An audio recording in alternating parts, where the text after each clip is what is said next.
Hi hello friends, welcome back to Nirmala cooking recipes. ಇವತ್ತು ಏನು recipe ಮಾಡ್ತಿದ್ದೀವಿ ಅಂದರೆ ನುಗ್ಗೆ ಸೊಪ್ಪಿನ ಬಸ್ಸಾರು ಉಪ್ಸಾರು ರೆಸಿಪಿ ಮಾಡ್ತಿದ್ದೀವಿ. ಇದು ಹೇಗೆ ಮಾಡೋದು ಅಂತಂದರೆ, ಒಂದು ಬಾಣಲಿ ಇಟ್ಕೊಳ್ಳಿ.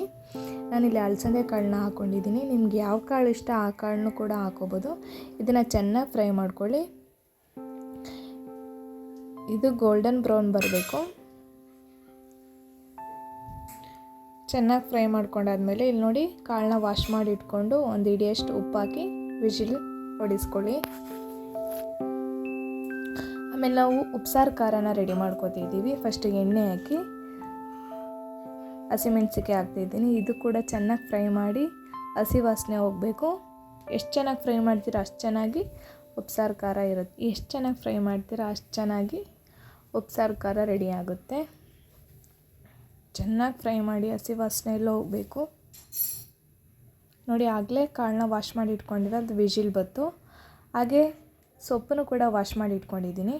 ಇಲ್ಲಿ ನೋಡಿ, ಉಪ್ಸಾರು ಖಾರಕ್ಕೆ ಏನೇನು ಬೇಕು ಅಂತ ತೋರಿಸ್ತಾ ಇದ್ದೀನಿ. ಹಸಿಮೆಣ್ಸಿಕಾಯಿ, ಜೀರಿಗೆ, ಮೆಣಸು, ಬೆಳ್ಳುಳ್ಳಿ, ಉಪ್ಪು.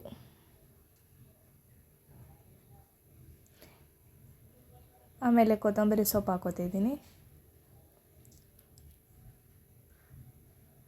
ನೋಡಿ, ಖಾರ ಆಡಿಸ್ಕೊಂಡಿರೋ ಅಂಥದ್ದು. ಇವಾಗ ಪಲ್ಯನ ರೆಡಿ ಮಾಡ್ಕೊತಾ ಇದ್ದೀನಿ. ನಿಮ್ಗೆ ಎಷ್ಟು ಬೇಕಷ್ಟು ಎಣ್ಣೆನ ಹಾಕ್ಕೊಳ್ಳಿ. ಪಲ್ಯಗೇನು ಇಂಗ್ರೀಡಿಯೆಂಟ್ ಅಂದರೆ ಎರಡೇ ಇಂಗ್ರೀಡಿಯೆಂಟ್, ಹಸಿಮೆಣ್ಸಿಕಾಯಿ, ಈರುಳ್ಳಿ. ಇವೆರಡನ್ನೂ ಕೂಡ ಹಾಕಿ ಚೆನ್ನಾಗಿ ಫ್ರೈ ಮಾಡ್ಕೊಳ್ಳಿ. ಇದು ಕೂಡ ಲೈಟ್ ಬ್ರೌನ್ ಕಲರ್ ಬರಲಿ.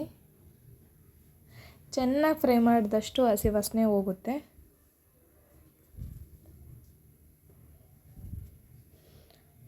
ಹಾಗೆ ಕೂಡ ನಾವು ವಾಶ್ ಮಾಡಿ ಇಟ್ಕೊಂಡಿರೋವಂಥ ಸೊಪ್ಪನ್ನು ಮಿಕ್ಸ್ ಮಾಡ್ತಾಯಿದ್ದೀವಿ. ಒಟ್ಟಿಗೆ ಫ್ರೈಗೆ ಹಾಕ್ತಾಯಿದ್ದೀವಿ ಸೊಪ್ಪನ್ನ. ನೀವು ಕೂಡ ಬೇಯಿಸಿನೂ ಕೂಡ ಹಾಕ್ಬೋದು.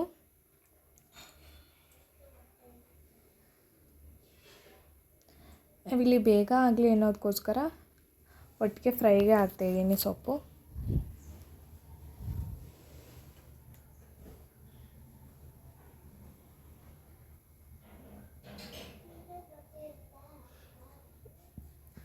ಬೇಗ ಬೇಗಲಿ ಅನ್ನೋದಕ್ಕೋಸ್ಕರ 1/2 ಸ್ಪೂನ್ ಉಪ್ಪು ಹಾಕ್ತಾಯಿದ್ದೀನಿ.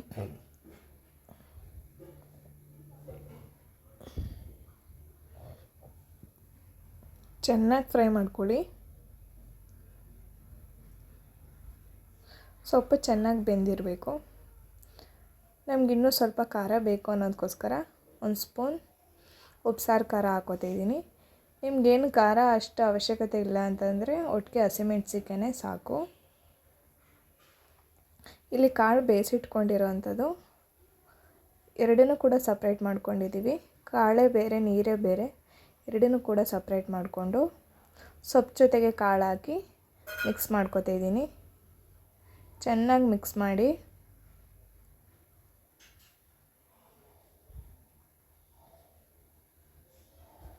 ನೋಡಿ ಹೇಗೆ ಬತ್ತು ಪಲ್ಯ.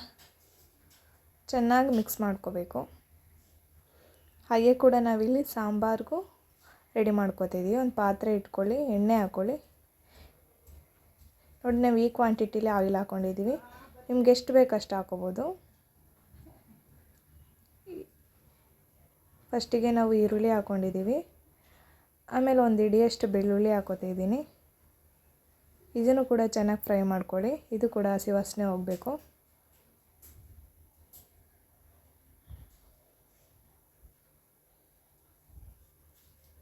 ಇದು ತುಂಬ ಸಿಂಪಲ್ ಸಾಂಬಾರು ರೆಸಿಪಿ, ತುಂಬಾ ಚೆನ್ನಾಗಿರುತ್ತೆ.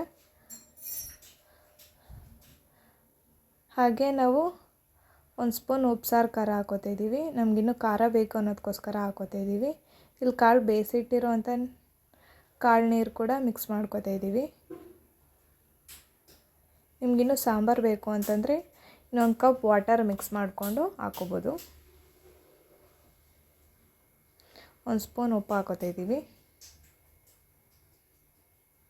ಎರಡನ್ನೂ ಕೂಡ ಮಿಕ್ಸ್ ಮಾಡಿ. ಇಲ್ಲಿ ಆಗಲೇ ನಾವು ಪಲ್ಯ ರೆಡಿ ಮಾಡ್ಕೊಂಡಿದ್ವಲ್ಲ, ಅದಕ್ಕೆ ಕಾಯಿ ಮಿಕ್ಸ್ ಮಾಡ್ಕೊತಾಯಿದ್ದೀವಿ. ಚೆನ್ನಾಗಿ ಮಿಕ್ಸ್ ಮಾಡಿ. ಕಾಯಿ ಹಾಕೋದ್ರಿಂದ ಈ ಪಲ್ಯ ತುಂಬಾ ಚೆನ್ನಾಗಿರುತ್ತೆ, ತುಂಬ ಟೇಸ್ಟಿಯಾಗಿರುತ್ತೆ.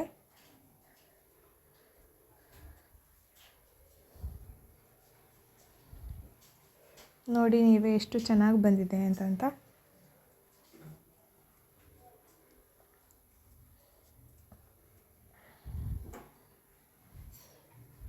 ನೋಡಿ ಈಗ ಸಾಂಬಾರು ಕುದಿ ಬಂದಾದ ಒಂದು ಕುದ್ಮೇಲೆ ಆಫ್ ಮಾಡ್ಕೊಳ್ಳಿ. ಇದನ್ನು ಜಾಸ್ತಿ ಬೇಯಿಸೋ ಅವಶ್ಯಕತೆ ಇಲ್ಲ. ನೋಡಿ ರಾಗಿ ಮುದ್ದೆ ಜೊತೆಗೆ ಇದು ಬೆಸ್ಟ್ ಕಾಂಬಿನೇಷನ್. ಉಪ್ಸಾರು ರೆಸಿಪಿ ನೀವು ಒಮ್ಮೆ ಟ್ರೈ ಮಾಡಿ ನಿಮ್ಮ ಮನೇಲಿ, ತುಂಬಾ ಚೆನ್ನಾಗಿರುತ್ತೆ. ಹಾಗೆ ಕೂಡ ನಿರ್ಮಲಾ ಕುಕಿಂಗ್ ರೆಸಿಪೀಸ್ ಚಾನಲನ್ನು ಸಬ್ಸ್ಕ್ರೈಬ್ ಮಾಡಿ, ಲೈಕ್ ಮಾಡಿ, ಶೇರ್ ಮಾಡಿ, ಕಮೆಂಟ್ ಮಾಡಿ. Thank you so much.